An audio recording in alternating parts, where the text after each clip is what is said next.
Started. It's my pleasure to introduce Steve Ziliak. Steve comes to us from Roosevelt University, where he is. Oh, I'm sorry, I forgot to do one thing, which is to press record.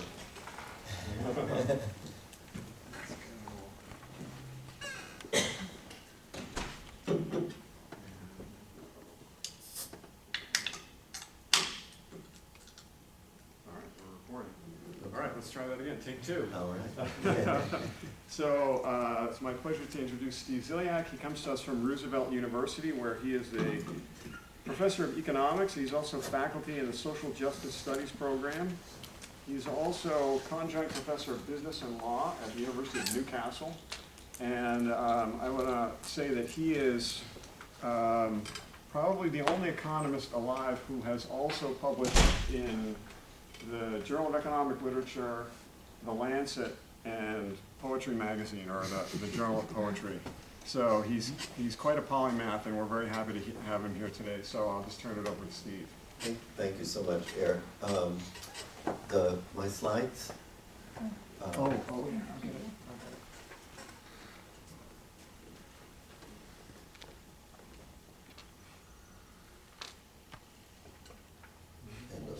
Yeah.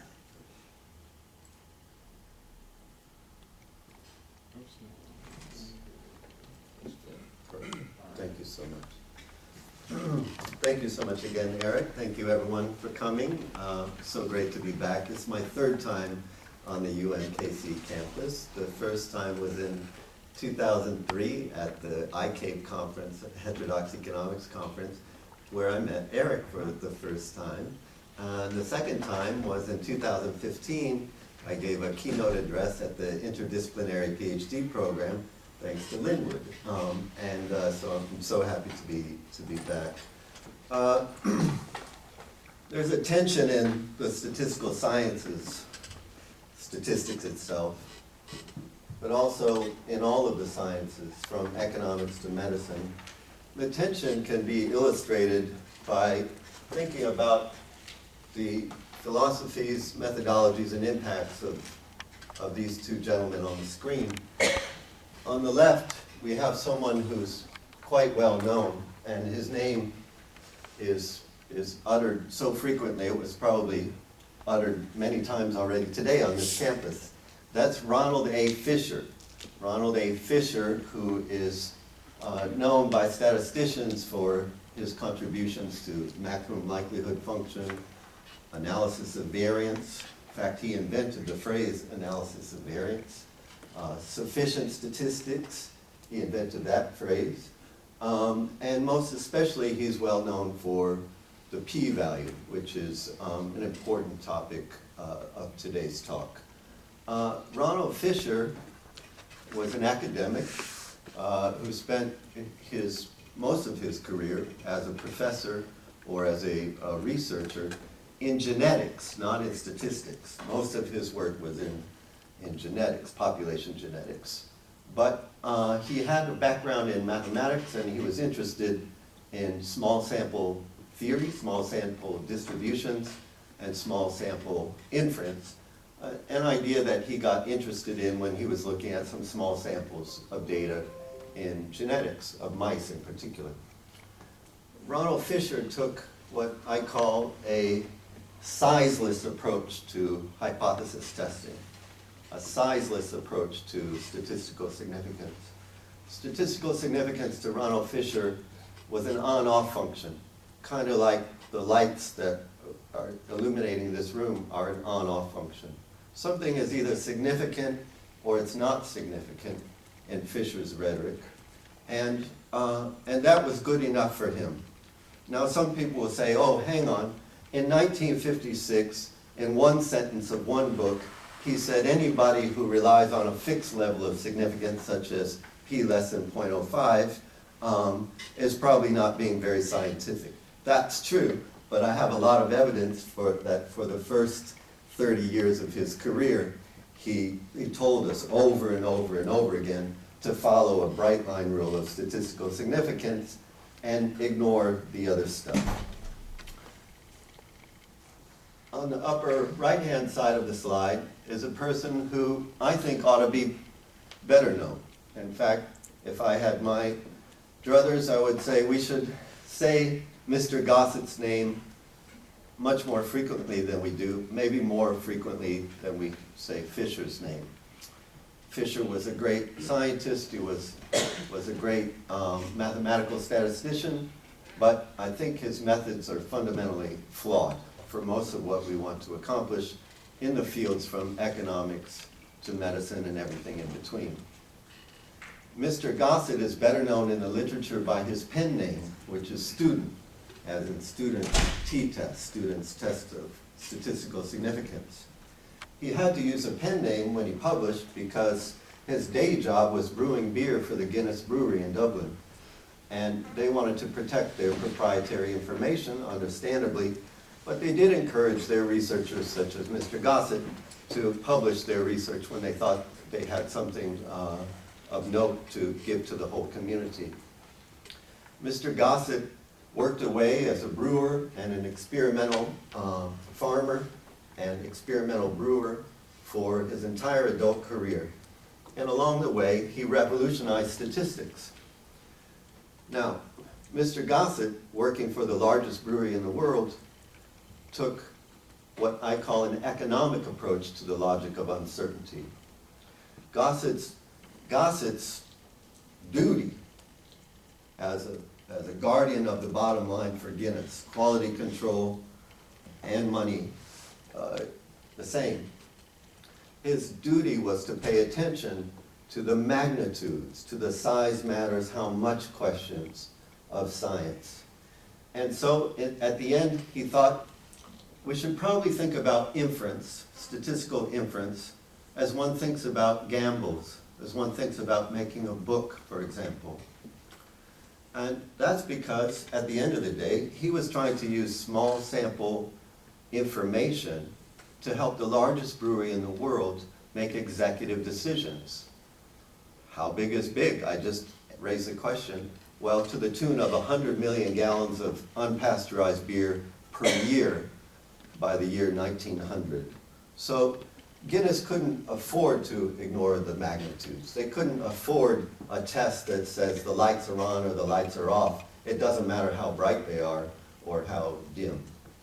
Now, this tension you may not even realize exists because most of our textbooks in biometrics, psychometrics, econometrics, statistics themselves, they don't mention the other half. They don't mention the Gossett side. This work that I've been doing is attempting to bring to light this very valuable and very important approach to statistics that I think is very possible for all of us.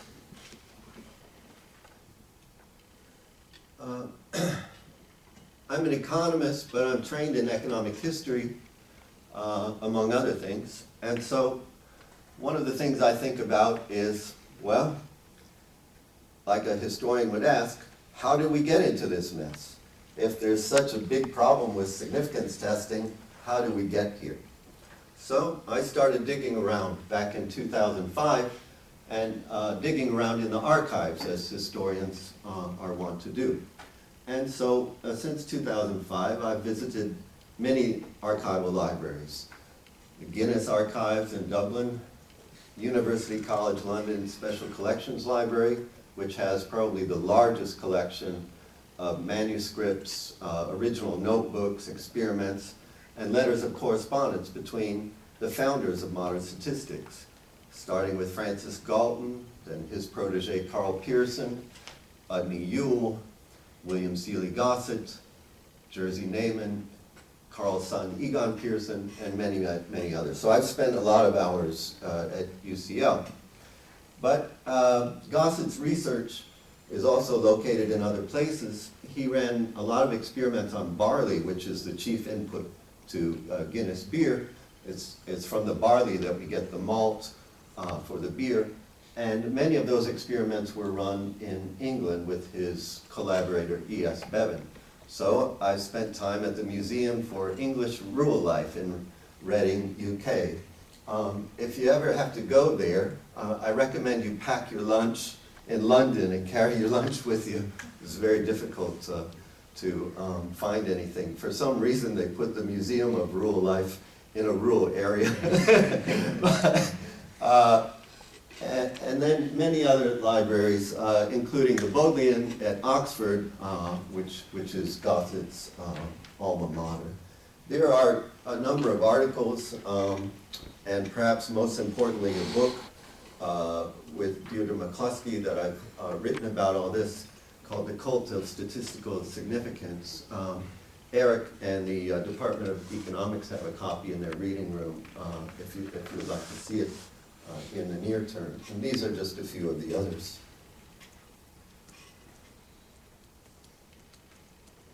What McCluskey and I have been arguing since the 1990s is the following. Statistical significance is neither necessary nor sufficient for proving a result in economics, medicine, psychology, decision science, dentistry, or any other field that uses statistical methods. Statistical significance at a bright line level, such as p less than 0.05 or t greater than 1.96, neither necessary nor sufficient. And yet, as we show in a number of articles, and then in a big way in the 2008 book, The Cult of Statistical Significance, most of the leading journals, and thus many of the non-leading journals, the less well-known ones, are messing it up.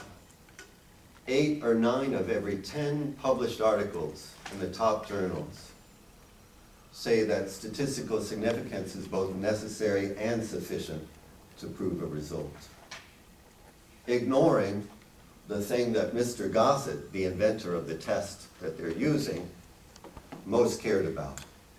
We call it the oomph. Oomph is the magnitude, the size of the correlation, the size of your regression coefficients, and most importantly, the meaning of them. So Mr. Gossett cared about the size matters how much question, as we put it in the book. And this question is not being asked, and it's not being answered. Again, in 80 or 90% of all the published science. Now, it's a little bit better in fields like economic history and labor economics, and it's worse in fields like macroeconomics or in medicine, such as epidemiology, and in psychology. Forgive me, but the Journal of Consulting Psychology would be an example of a very poor usage of statistical significance. What we're saying is that what's considered the most valid technique for proving a result in an empirical research paper is broken. It's not even the thing that we want. What we want mostly is oomph. Do we want to know the odds of the oomph? For sure. But it's the oomph that we need first and foremost.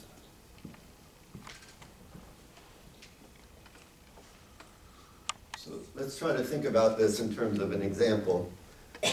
Suppose mom calls and says she wants to lose some weight, and she's interested in taking a diet pill. You're a researcher, you're good with Google or DuckDuckGo, and so you say, sure, I'll help you find a pill, Mom. So you do the research, and you come back to Mom, and you have a couple of proposals for her. The first pill, pill oomph, promises to take 20 pounds off of Mom, but it's rather uncertain in its effects at plus or minus 10 pounds on either side. Pill oomph promises an average of 20 pounds weight loss for Mom, but it could take off only 10 pounds. It could take off 30 pounds. On average, we think it'll take off 20 pounds. Okay, what about the other pill, Mom asks you? Well, pill precision is much more precisely estimated. We're much more certain about its effects on weight loss ability, or takeoff ability. How much does it take off? Pill precision promises to take 5 pounds off Mom on average, but at plus or minus a half pound on either side. So pill precision could take 4.5 pounds off Mom. It could take 5.5 pounds off Mom. we think on average it'll take 5 pounds off of mom. So at this point, you just hear crickets, just quiet. Mom, are you still there? Yeah, yeah. It sounds like you're unloading the dishwasher, are you? Yeah. Well, did you listen? Yeah, all you went is blah, blah, blah, blah, blah, blah, plus or minus blah, blah, blah, blah, blah. So what pill should I take, Mom asks you. So what would you say? Oomph takes 20 pounds off of Mom, plus or minus 10. Precision takes 5 pounds off of Mom, plus or minus a half. So what do we think? Oomph. Pill oomph? Pill oomph you like because why? You're definitely going to lose more weight. Bigger results. In fact, oomph at its worst defeats precision at its best in terms of taking off weight. The worst that we think oomph is going to do is take off 10 pounds, whereas the best precision will take off, the most that precision will take off is 5.5 pounds. So that's true. But could you also make a case that precision might be the right pill for some moms? What might be a case where precision is actually maybe Well, a better? if she didn't want to lose more than 5.5 pounds. If she didn't want to lose more than 5.5. So in other words, what does mom want? What's mom's goal? What's her purpose? What if mom's baseline weight is 115 pounds and she lost 30 from taking pill oomph? But that could be devastating. My mom, God bless her, was at 115 pounds when she had a hysterectomy many years ago. And she lost a lot of weight, and it just about took her. So if she would have taken pill oomph starting at 115 pounds, it would be devastating. Notice that if you argue this way, that hang on, what does mom want, or what can mom handle given her heart condition and her previous weight and health, both points ask us to consider the size matters how much. What are we going for? What can we risk, and what are the implications of a mistake? Well, statistical significance doesn't tell us that. Now, if there are statisticians in the room, they're going to say, hold on a second. Look, if you form a signal-to-noise ratio, kind of like students' t-test is a signal-to-noise ratio, and therefore so is Fisher's p-value, which is derived by t. So then the statisticians will say, well, look, the signal-to-noise ratio for precision is 10 over 1/2. Sorry, it's 5 pounds. 5 over 1/2, or 10. So the signal-to-noise ratio is 10. It's like having a t-value equal to 10. And pill oomph has a signal-to-noise ratio, or a t-value, if you will, of 20 divided by 10, or 2. And so some statisticians will say, well, look, a t-stat of 2 is good enough at the 5% level, and perhaps it is. But again, let's think about this from the point of view of insignificance. So a t-value of 2 or greater might be statistically significant at the bright line level of 5%, that's true. But suppose that pill oomph takes 20 pounds off of moms on average, plus or minus 14 pounds. Well, now pill oomph still dominates, in terms of the size matters how much question, pill oomph still dominates precision, but it's not statistically significant, not even at the 10% level. Interesting.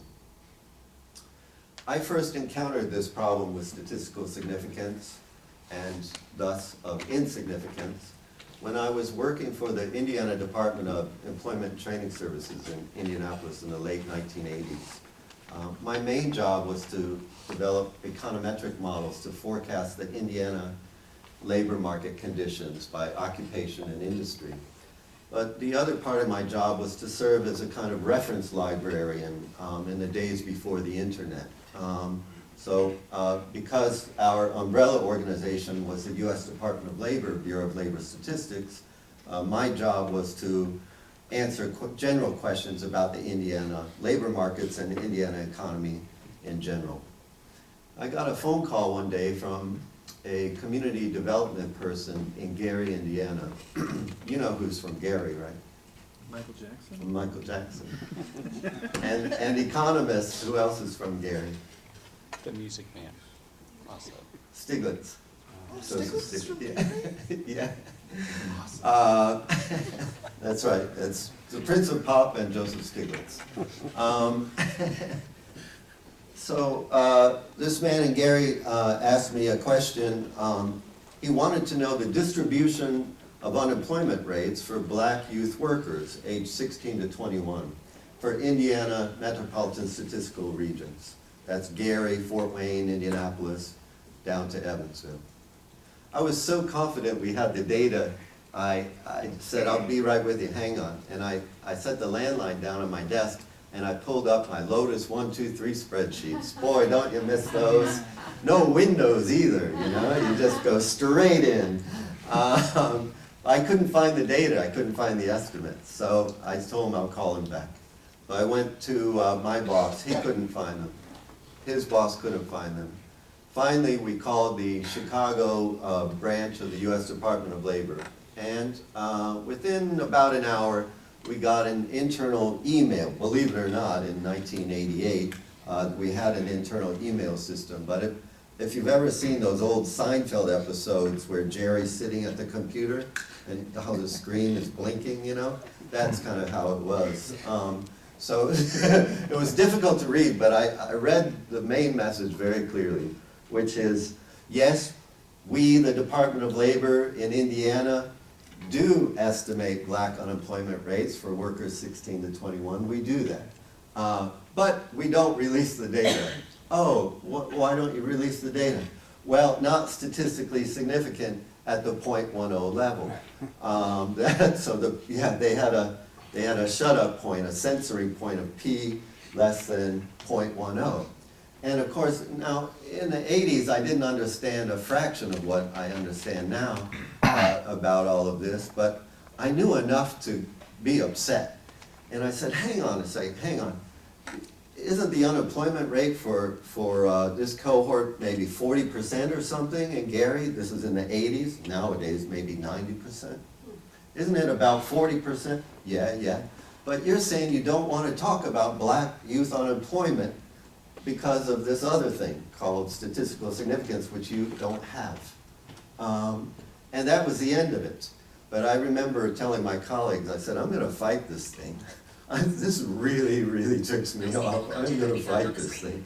Apparently I was serious, because here we are, many years later, 31 years later, here, still going.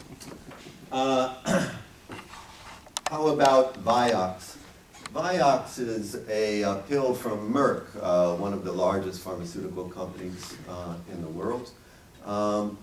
Merck released this pill, Vioxx, to a lot of fanfare and millions and millions of dollars of global sales. It's called Vioxx in Europe. It's a very effective pain relief pill for people with joint pain, such as my son. My son took Vioxx when he was 13 years old. My son is a violinist, and he was getting repetitive motion, you know, kind of pains in his shoulder and in his elbow. Doctor recommended Vioxx.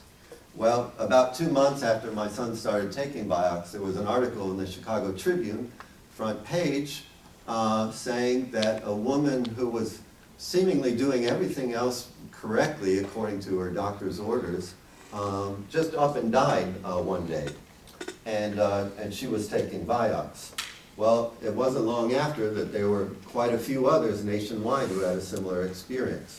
So an investigation began. It turns out that Vioxx is a very effective pain relief pill, but it's kind of like a horse pill. I mean, it'll knock you off your cart, no pun intended. It turns out that the original clinical results were published in the Annals of Internal Medicine. Now, the Annals of Internal Medicine has a shut-up point or a censoring threshold of p less than 0.05. Well, in the clinical trial, there was a treatment group, that is the Vioxx takers, and a control group who were given naproxen, over-the-counter naproxen. After the experiment, there was one adverse effect in the control group. The naproxen takers had one adverse effect. It was not a full-on heart attack, it was more like murmurs or something like that. So not even a full heart attack. In the treatment group, the Vioxx group, there were 5 serious adverse events, for 5 different people I mean, and 3 of them were fatal heart attacks. Now, so there's 5 and 1, and that's what was published in the journal. But the journalists who got a hold of the background information and finally of the data revealed that there were in fact 8 adverse events in the treatment group, including another fatality. But Merck has finally admitted, at least some of Merck's high-ranking scientists have admitted, that they dropped 3 of those adverse events so that the adverse events for Vioxx did not seem to be statistically insignificant. I mean, statistically significant in the journal, right? So here's a case where it's true that fraudulent dropping of data is different from a misuse of statistical significance. But why did they commit this fraud? Well, because of an irrational standard of statistical significance would be one way to put it. It was the occasion, it was the level of bright line, level of significance that led them to do that. There are still many cases unresolved. In the Vioxx case, Merck has paid out more money to victims of this Vioxx and their families, more money than any other company has in American history, so far as we know, other than the tobacco industry.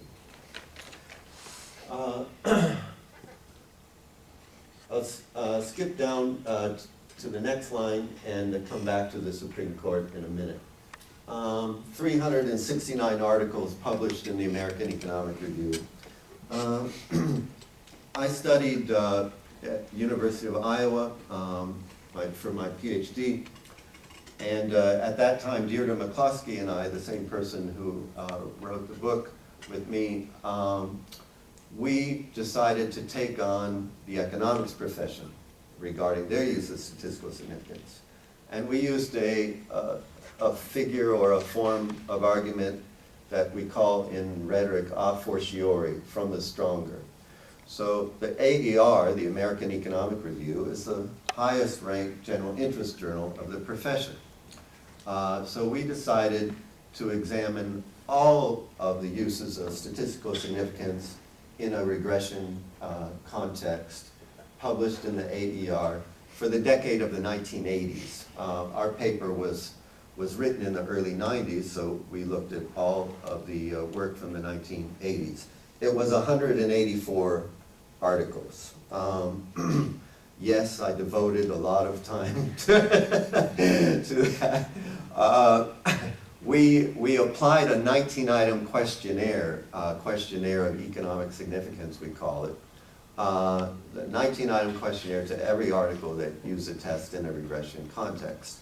A yes answer to each of these 19 questions means they're following the size matters how much. They're looking for economic significance. They're trying to estimate the oomph and the odds of the oomph. A no answer means they've fallen back to the on-off sizeless science of Fisher and Fisher's disciples. Okay? So 19 out of 19 would be a perfectly good score. And then something significantly below that, economically significant or statistically significant, would be less good. Okay, So what did we find? Now, these are, who are the authors of these articles? Well, Ben Bernanke, former chairman of the Federal Reserve Bank. You know, David Card, famous of Card and Kruger research on the minimum wage, and many, many other high-ranking and prestigious names, okay? 70% of those authors, 70% said that statistical significance shows economic importance, and lack of statistical significance means unimportant. Ignore it.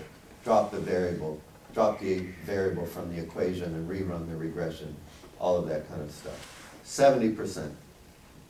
Now, this was not, as Linwood and Eric know, this was not a very popular paper when it came out. It was published in the Journal of Economic Literature, which is our main reference journal for the whole profession. It lands on everybody's desk. And I was a graduate student at the time, okay? So I have a story to tell you. How bad was it? Well, it went like this. About a month before I was to go for my, it's very exciting and it's very terrifying. The annual meetings of the AEA, the annual meetings of the American Economic Association, we have a highly organized labor market that occurs every January, where employers, mostly universities and colleges, think tanks, and some public policy people, they come and they interview people, usually for 30 minutes in a crowded hotel room, like a bedroom. By the way, that just got abolished. We're all like, whew, finally. I've been in one too many economist bedrooms, if you know what I mean. But anyway, so my professors at Iowa said, well, we want to help you succeed in these job interviews, and there's a rhetoric to it, there's an art to answering the research questions, the teaching questions, service questions, okay. And you got to do it all in 30 minutes, so let's practice. So I did my spiel, they asked the questions, I answered, and so on. And then they gave a review. And one of the professors, who happened to be editor of Econometrica, which is our top theory journal for economics and statistics and probability, the editor of Econometrica said, well, we have some advice for you, Steve. Okay, great, what's that? We think you should take that JEL paper, the standard error of regressions, off of your CV. I was like, excuse me? They're like, yeah, you should take that paper off your CV. I said, why? And they said, too controversial, you won't get a job.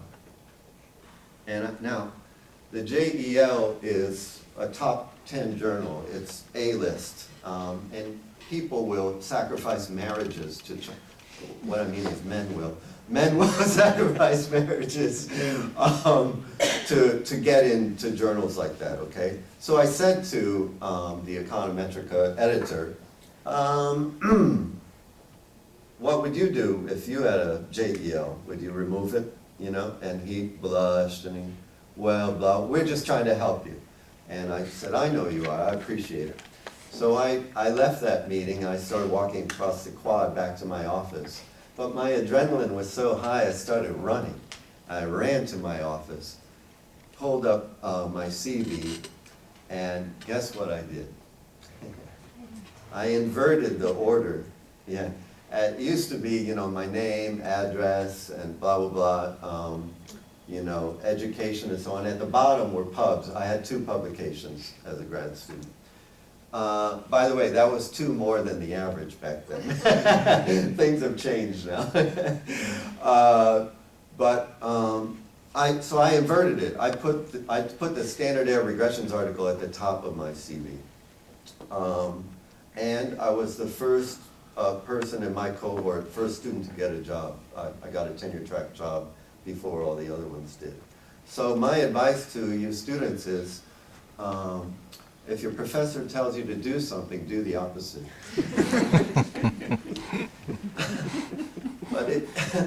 things, you know, I didn't really know what kind of hornet's nest I was stepping into here, but then I went to my first job. That was at Bowling Green State University, one of the only schools that was hiring heterodox-oriented people, and also they were looking for an economic historian, which I am. And so during the first month of school, the tenure faculty said they wanted to have a meeting with me about my tenure path. So, you know, let's think about this rationally and try to plan for the next 6 years or whatever. And they surprised me with something, because again, it was a heterodox leaning program, although a bit divided. For example, one of the students was a protege of Robert Lucas from Rational Expectations, macro. Not so much on the side of the heterodox guys. But they said, yeah, we want to have a meeting with you, Steve, about your tenure. And I said, okay, great. So we did that. And they said, well, there are a couple of things we think that you should not talk about here at our university. Okay, that's fine, you know. And the first one, they said, is rhetoric. Now, I have a PhD certificate in rhetoric. That's one of the other strings in my bow. I study the art of argumentation, persuasion, ethos, pathos, narrative, discourse theory, all those kinds of things, and it's meaningful to me.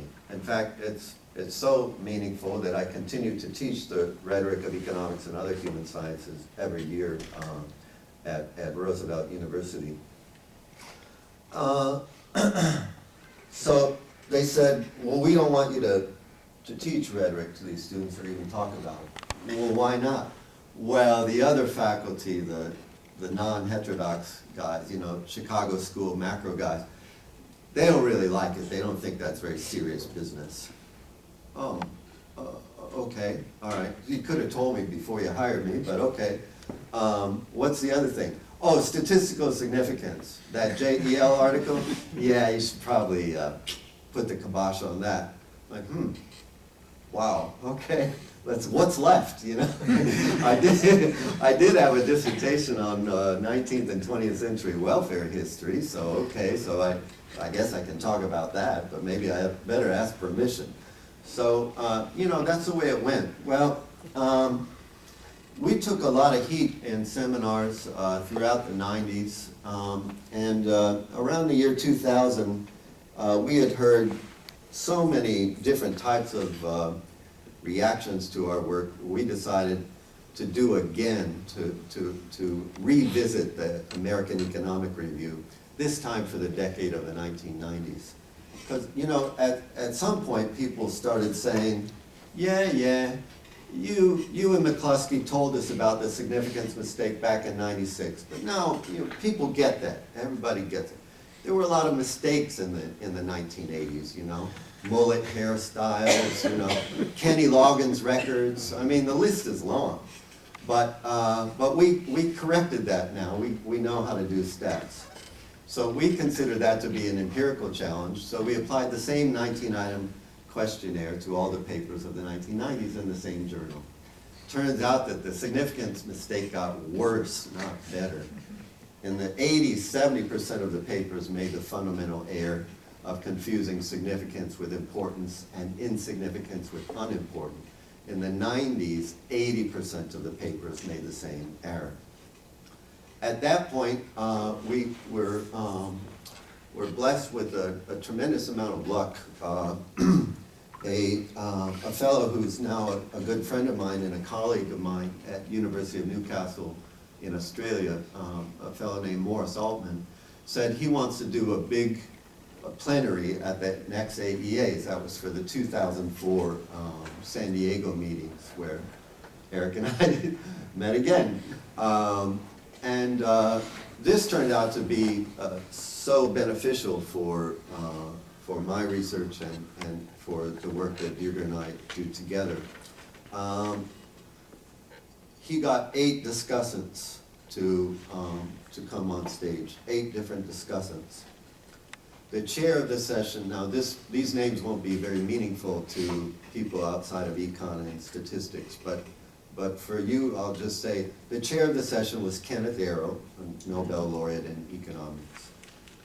The discussants were Sir Clive Granger, also a Nobel laureate who specializes in econometrics, Ed Leamer, Arnold Zellner, the inventor of Bayesian econometrics, and Jeffrey Wooldridge, we were talking about him earlier today,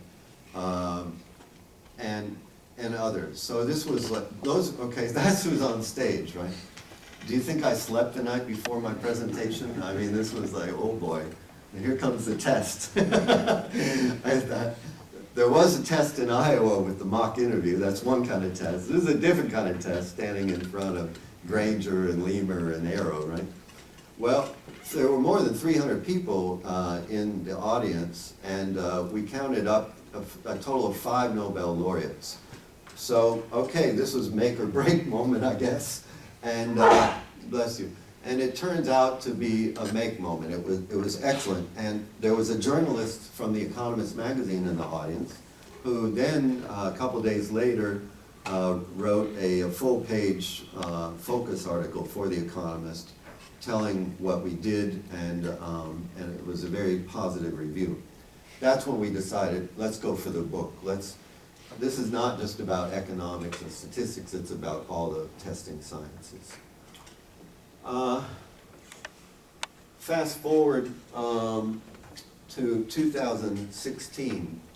The American Statistical Association contacted me a year before, in 2015, and said, well, the board of directors for the ASA would like to make a public statement about statistical significance and its misuse.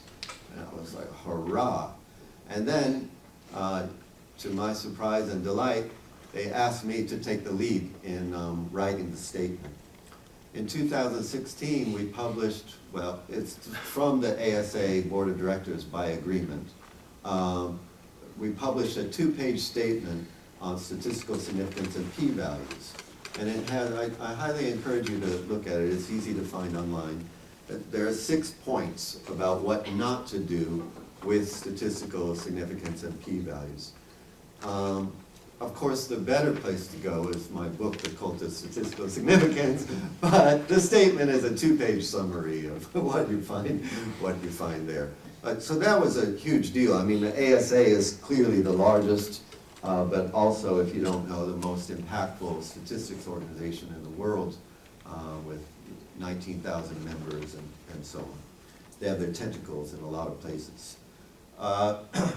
That went over really well, so things are getting better. Apparently my Iowa professors were a little bit wrong. My Bowling Green colleagues were a little bit wrong. The people who used to storm out of seminars were a little bit wrong. At least history is turning, let's put it that way. In 2019, the ASA and myself put together a special issue of the American Statistician, which is published by the ASA. And this special issue is on statistical significance and scientific methods for the 21st century. We ended up publishing, are you ready for this?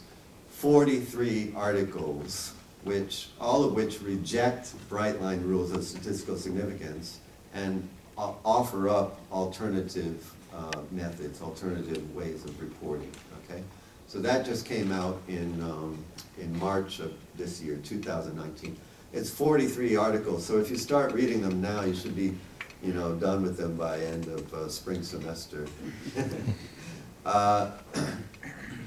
There is a problem, I admit there's a problem with this 43 because how do you step into it?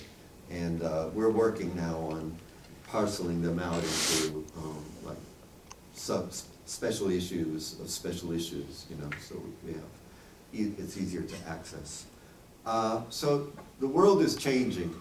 Insignificance is way more significant than you think it is. And the proof is that the ASA itself is on that side now. So what about the Supreme Court? Well, in 2011, there was a case put in front of the US Supreme Court regarding a cold remedy called Zicam. Some of you may have, oops.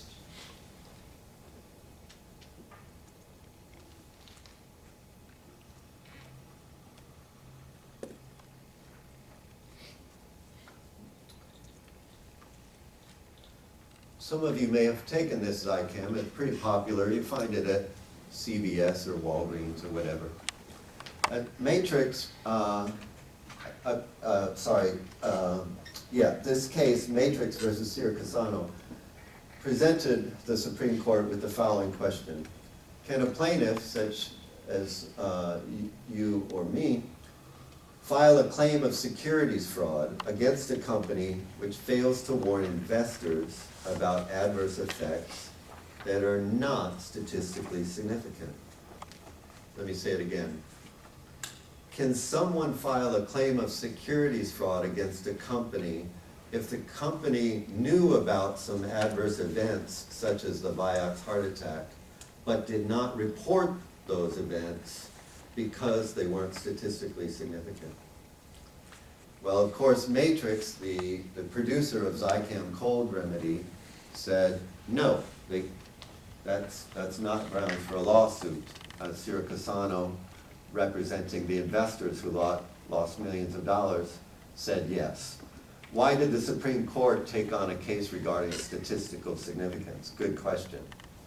Well, Zicam is a homeopathic medicine which can be taken in tablet form or in nasal form, either a spray or a swab. It turns out that starting in early 2000s, ear, nose, and throat doctors around the country were getting calls by patients who had something in common, two things in common. One is that they were taking the nasal form of Zicam to reduce their cold symptoms. And two, they could no longer taste or smell. They developed a condition called anosmia. Anosmia is a permanent condition, evidently, a permanent loss of taste and smell. Now imagine that. I mean, hey babe, what do you think about my Chanel No. 5? Isn't it hot? I don't know, beats me. How do you like this vegetarian lasagna with the artichokes and the gorgonzola? Isn't that delicious? I can't taste it. I don't know. You see what I mean? It's not something that we all want, okay? And apparently it's not reversible, this anosmia. Well, the company ignored those calls from the ear, nose, and throat doctors, and then finally one of them went on the Good Morning America TV show in 2004. And he spilled the beans on Zicam and its maker, Matrix. Share price of their stocks dropped to almost zero, and many, many millions of dollars were lost by investors. So it's actually the investors who sued the company, Cassano et al. And the company replied, it's a crazy story. The company replied with a one-page letter, replied to the investors and said, well, sure, yeah, we knew about the adverse events, but they weren't statistically significant in a placebo-controlled, double-blind, randomized trial. What's worse is that the Supreme Court discovered they never even ran any trials. They just made that up because it sounds good, you know. It sounds like science. So anyway, the judges weren't really impressed by this. Well, but that came later. Before, there was a decision in favor of Zicam and Matrix in the state of Arizona District Court. They said, yeah, that's true. If the result is not statistically significant, then there's no materiality. You can't say that the drug causes this adverse event. On appeal, the appeals court reversed it. But the Supreme Court of the United States said that the appeals court does not have the jurisdiction to make that determination of materiality, and so the Supreme Court decided to take on the case. In a court that was highly mixed, from Scalia and Thomas to to Kagan and Sotomayor, it was astonishing to get a 9-0 rejection of statistical significance. Is that significant or what? I mean, that's, you know, that's pretty interesting. Notice, by the way, my students at Roosevelt, they always want to know, how come it was framed in terms of securities fraud? That's interesting. It's not about health or well-being or whatever, but consider who took the immediate hit. It was investors, it was people who lost the millions of dollars. Sorta, what about those people who lost lost their sense of taste and smell? They took a big hit too. But in any case, the case was decided through the lens of the SEC Act of 1934. The court said in 2011 that the maker of Zicam matrix, their argument rests on the premise that statistical significance is the only reliable indication of causation. This premise is flawed. We conclude, the court said, that the materiality of adverse events cannot be reduced to a bright line rule, such as p less than 0.05. It's interesting to look at the oral arguments of the justices. None of them were highly trained, or are the ones that are still on the court, none of them are highly trained in statistics. So the language they use is not quite the same as ours, but Justice Sotomayor, who wrote the decision, said, statistical importance, by which she meant in context significance, can't be a measure because it depends on the nature of the study. Well, that's true. That's true. It's a little vague, but she's right. Justice Kagan made an appeal to small samples, which is interesting because that's where this significance testing grew out of, as I'm going to show you in a few minutes.